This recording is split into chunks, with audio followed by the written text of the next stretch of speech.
Hi everyone, so I just wanted to show you how to set up a 3-burner gas barbecue with one side burner.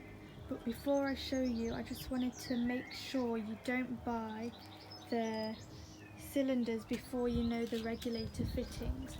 We made the mistake of buying 2 cylinders which have different fittings, so one of them's gone to waste basically. And this is what the barbecue looks like with the lid on,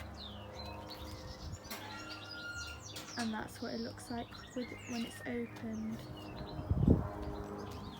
So this is what the regulator looks like close up. So the black valve which goes in and out and up and down, and when we try to put it on this cylinder it doesn't fit, which means this one has gone to waste.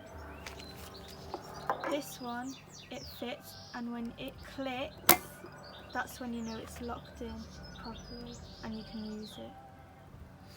The black valve needs to be vertical for the gas to be released, and then to take it off you need to make sure it's back horizontal, and then you can push it in and take it off.